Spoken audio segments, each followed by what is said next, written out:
Boa tarde, meu irmão. Que Deus abençoe grandemente a sua vida e graças a Deus nós estamos aqui mais uma tarde para ouvir da palavra do Senhor.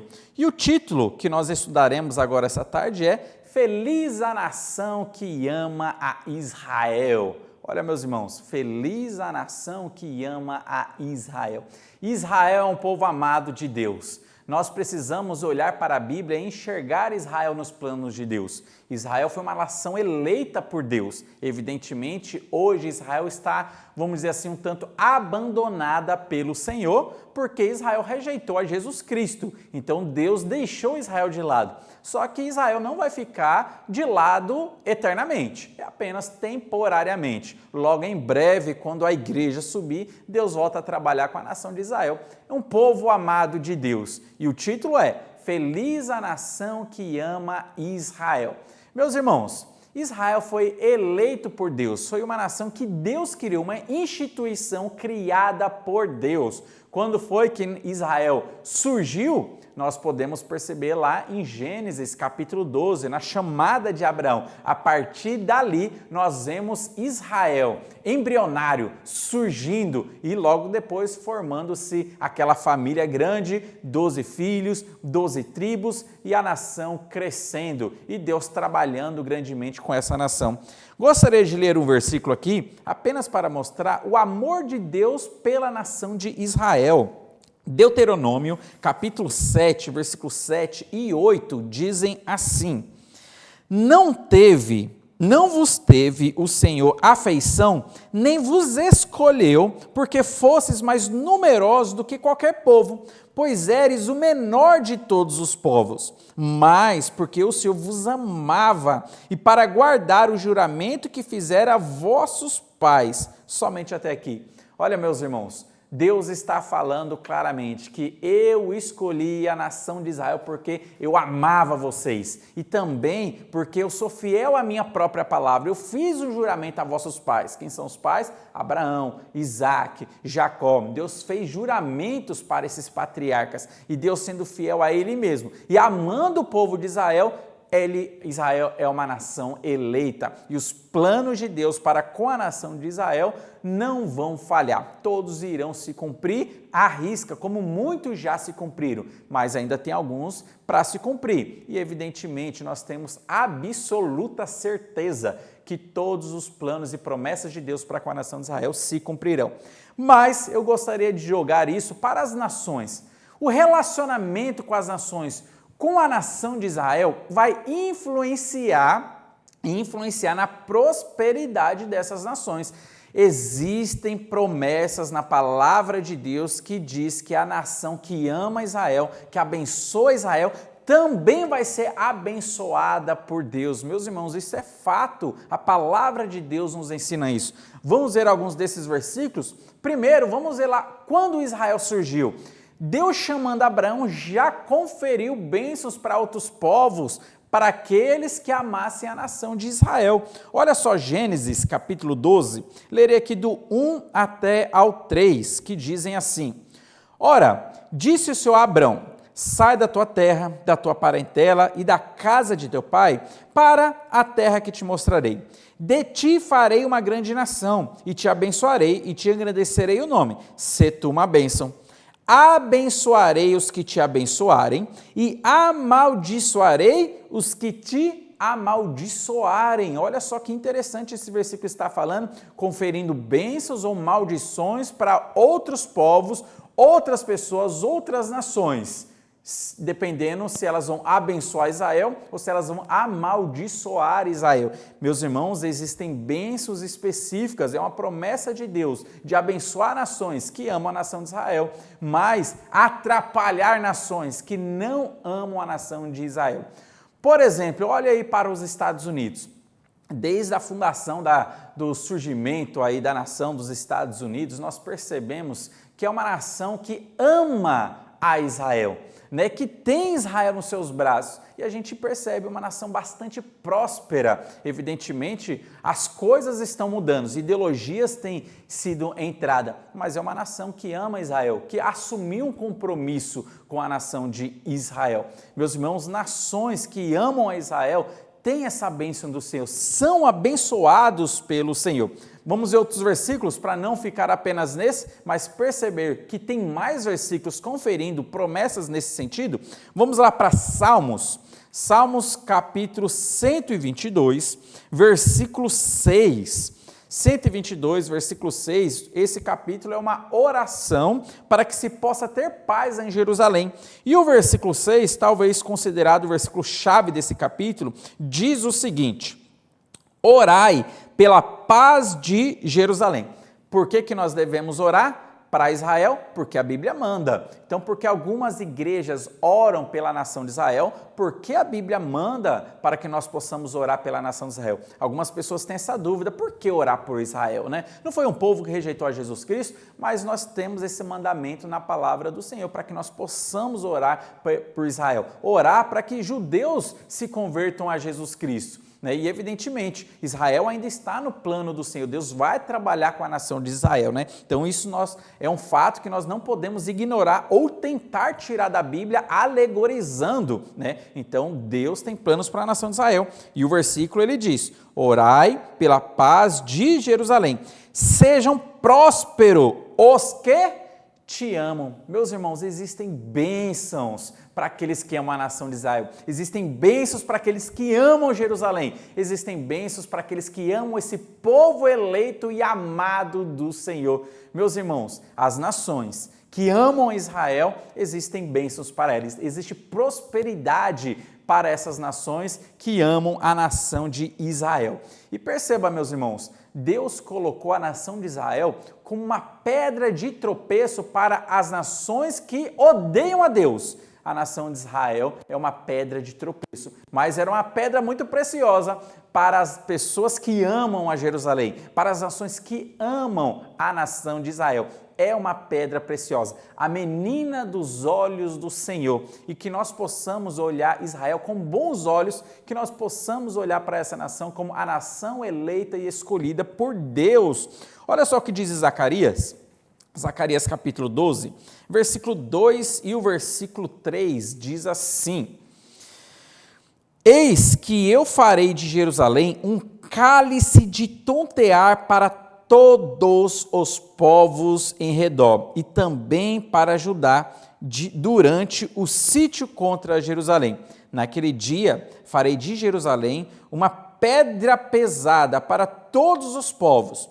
Todos os que a erguerem se ferirão gravemente, e contra ela se ajuntarão todas as nações da terra. Meus irmãos, Israel está no centro do plano de Deus. Evidentemente que está falando do futuro, na segunda volta de Jesus Cristo, quando ele julgar as nações, Israel ali vai ser, vamos dizer assim, uma peneira. As nações serão julgadas com o tratamento que elas tiveram para a nação de Israel. Bênçãos para aqueles que amaram Israel, mas maldições para aqueles que odiaram a nação de Israel. Vamos ver esse cenário futurístico, quando Jesus Cristo voltar aqui na terra, na sua segunda vinda. Então perceba aí quais são os eventos escatológicos. O primeiro evento escatológico que nós estamos esperando é o arrebatamento da igreja. Quando Jesus Cristo vier buscar a sua igreja, nós subiremos para o céu e estaremos com Jesus Cristo. Passaremos 7 anos lá no céu, enquanto aqui na terra se passarão 7 anos de tribulação. Então a igreja não passa pela tribulação. Então nós temos promessas na palavra de Deus trazendo essa esperança para nós. Mas após o período de 7 anos de tribulação, Jesus Cristo volta para pisar aqui na terra. Ele vai colocar os seus pés lá no Monte das Oliveiras. Então vai ter a batalha do Armagedon. E nós, Igreja de Cristo, voltaremos junto com ele aqui. Após essa batalha do Armagedon, o que Jesus Cristo vai fazer? Ele vai sentar no trono da sua glória. Esse é o trono que Jesus Cristo vai sentar. Esse é o nome, o trono da sua glória. E nesse trono, ele vai chamar todas as nações. Será um julgamento coletivo, não é um julgamento individual, onde vai julgar pessoa por pessoa. Não, é um julgamento coletivo. Vai julgar as nações vivas, que ficaram vivas após a tribulação. E o julgamento se dará se baseando no relacionamento que essas outras nações tiveram com os judeus, tiveram com a nação de Israel. Amaram Israel? será abençoado. Odiar a nação de Israel, será amaldiçoado. Evidentemente, as pessoas que amaram Israel é porque tiveram fé em Jesus Cristo. E a fé verdadeira nos leva a produzir boas obras. Mas as pessoas que odiaram Israel é porque não creram em Jesus Cristo. E nessa falta de fé, elas produzem aquilo que é natural do ser humano caído e depravado, más obras. E eles irão odiar a nação de Israel. Mas vamos ler esse texto lá? Está lá em Mateus, capítulo 25. Eu lerei aqui a partir do 31 até o 46, um texto bastante conhecido, explicando ele um pouco. Então diz assim o texto, então isso aqui é depois do Armagedon, na segunda vinda de Cristo aqui para a terra. Diz assim: quando vier o Filho do Homem na sua majestade e todos os anjos com ele, então se assentará onde? No trono da sua glória. E todas as nações serão reunidas. Olha só que interessante. Então, ele vai reunir todas as nações perante si para julgar em sua presença. E ele separará um dos outros, como o pastor separa os cabritos das ovelhas. E porá as ovelhas à sua direita, mas os cabritos à sua esquerda. Então dirá o rei aos que estiverem à sua direita: vinde, benditos de meu Pai, e entrai na posse do reino que vos está preparado desde a fundação do mundo. Aqui Jesus Cristo está convidando essas pessoas para adentrarem ao reino que ele vai instalar agora, o reino milenar, que já está preparado desde a fundação do mundo, já estava nos planos do Senhor. Preparar o reino milenar, o reino literal de Cristo aqui na terra, onde ele será o cabeça federal, governando o mundo inteiro por 1000 anos. Isso está dito em Apocalipse, capítulo 20. Satanás será preso e Jesus Cristo por 1000 anos irá reinar. Então Jesus está convidando essas pessoas para participar de 1000 anos reinado milenar de Jesus Cristo. Mas olha só a continuação no 35. Por quê? Porque vocês estão sendo convidados? Porque tive fome e me deste de comer, tive sede e me deste de beber, era forasteiro e me hospedastes, estava nu e me vestisse, enfermo e me visitaste, preso e foste ver-me. Então perguntarão os justos: Senhor, quando foi que te vimos com fome e te demos de comer? Ou com sede e te demos de beber? Ou quando te vimos forasteiros e te hospedamos? Ou nu e te vestimos? Ou quando te vimos enfermos ou preso e fomos visitar? Parece que essas pessoas estão dizendo: ô Senhor, será que não existe nenhum erro nesse julgamento? Porque eu não lembro de ter visto o Senhor passando necessidade. Eu não lembro de ter visto o Senhor com fome, sem roupa, e eu estava ajudando o Senhor aqui na terra. Essas pessoas, talvez um tanto ali inocentes, estavam fazendo essa pergunta sincera a Jesus Cristo. Mas olha só o que Jesus responde para elas no versículo 40. O rei, respondendo, lhes dirá: em verdade vos afirmo que, sempre que o fizeste a um desses meus pequeninos irmãos, a mim o fizeste. Meus irmãos, esses pequeninos irmãos que Jesus se refere não são as criancinhas. Alguns tentam aplicar como sendo as criancinhas porque ele usa a palavra pequeninos, mas não está se referindo às criancinhas não. Aqui está se referindo aos judeus, por isso que Jesus fala, meus pequeninos irmãos, irmãos de carne. Jesus Cristo judeu, ele veio da descendência de Davi, ele nasceu em Belém, então ele tem raiz israelita, a sua parte humana, evidentemente. Ele é um judeu, ele é um israelita, por isso que ele está dizendo, quando vocês ajudaram esses necessitados, meus pequeninos irmãos, a mim vocês estavam fazendo.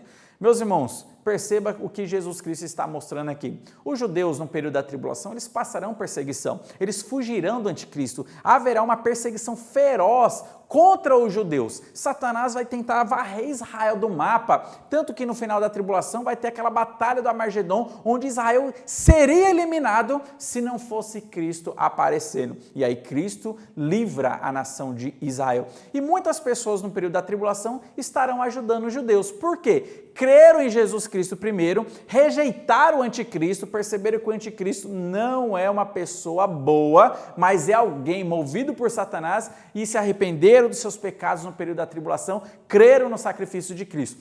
essa fé deles vai os conduzir a produzir boas obras. E quando os judeus estiverem fugindo, né, de Satanás, do anticristo, muitas dessas pessoas, e essas pessoas, ajudarão os judeus. Então, ajudarão em dificuldades, necessidades, tribulações, estarão ajudando de alguma maneira os judeus. Nisso, Jesus Cristo, julgando elas, nesse julgamento das nações, separando o bode das ovelhas, vai falar para esses: olha, vocês ajudaram os meus pequeninos irmãos, vocês podem entrar aqui no reino milenar, onde Israel será o centro do mundo agora. Mas o que Jesus falará então para aqueles que estavam à esquerda, que até o momento estavam só assistindo o cenário, vendo Jesus, o rei, falando para aqueles e convidando aqueles para a salvação? Eu fico imaginando o terror dessas pessoas, porque elas rejeitaram a Cristo, estão vendo agora Cristo face a face, e o poder de Cristo, como ele é poderoso, e elas estão percebendo: eu escolhi ficar do lado errado. Mas o que o rei dirá para elas? 41 diz assim: então o rei dirá também aos que estiverem à sua esquerda: apartai-vos de mim, malditos, para o fogo eterno preparado para o diabo e seus anjos. Olha só o destino dessas pessoas, não é o reino milenar, mas elas morrerão ali e serão lançadas para o fogo eterno, o inferno. Diz assim o 42: porque tive fome e não me deste de comer, tive sede e não me deste de beber, sendo forasteiro, não me hospedaste, estando nu, não me vestiste, achando-me enfermo e preso, não foste ver-me. Daí eles falam, essas pessoas, e eles perguntarão: Senhor, quando foi que te vimos com fome, com sede, forasteiro, nu, enfermo, preso e não te assistimos? Senhor, tem coisa errada nesse julgamento, eu nunca vi o Senhor aqui na terra, e eu nunca te persegui, eu nunca fiz mal, nunca neguei uma ajuda ao Senhor. Tem coisa errada nesse julgamento. Daí Jesus vai deixar bem claro para essas pessoas aqui no versículo 45. Então lhes responderá: em verdade vos digo que sempre que o deixaste de fazer a um destes mais pequeninos, a mim o deixaste de fazer. Irão estes para o castigo eterno, porém os justos para a vida eterna. Meu irmão, perceba: feliz a nação que ama a Israel. Existem bênçãos especiais para os povos que amam a nação de Israel. Inclusive hoje, no período da graça, e nações são abençoadas por amarem Israel. Nisso, meus irmãos, fica uma lição para nós. Primeiro pense: os representantes políticos que estão aí na nossa autoridade, começando também pela presidência, são pessoas que amam a nação de Israel ou odeiam, são contrários à nação de Israel? Infelizmente, nosso presidente acabou ganhando o título de persona non grata lá em Israel. Uma pessoa que não é bem-vinda, porque fala coisa que não devia, e acabou ganhando esse título. Mas, para as próximas eleições, aqui uma lição para você pensar. Será que você, então, vai escolher os candidatos, os políticos a qual você vai votar ali na urna? Você vai escolher pessoas que amam a nação de Israel ou você vai escolher pessoas que odeiam a nação de Israel? Você vai escolher pessoas que estão a favor da nação de Israel ou você vai escolher pessoas que são contrários à nação de Israel? Meus irmãos, evidentemente, quem se mostra contrário à nação de Israel, já automaticamente a gente pode perceber que também é contrário à Bíblia. Tem um ódio não apenas pelo povo de Deus, mas tem um ódio também por Deus e pela palavra de Deus. E aí fica uma lição para você sobre as próximas eleições que nós tivermos. Então, em quem você votará? Pessoas que amam a nação de Israel ou pessoas que odeiam a nação de Israel? Isso também deve ser considerado e levado à balança, além de outras coisas, evidentemente. Mas isso aqui é um dos fatores também para você pesar qual candidato eu vou escolher e qual votar. Que Deus abençoe sua vida e esteja lembrando: feliz a nação que ama a Israel.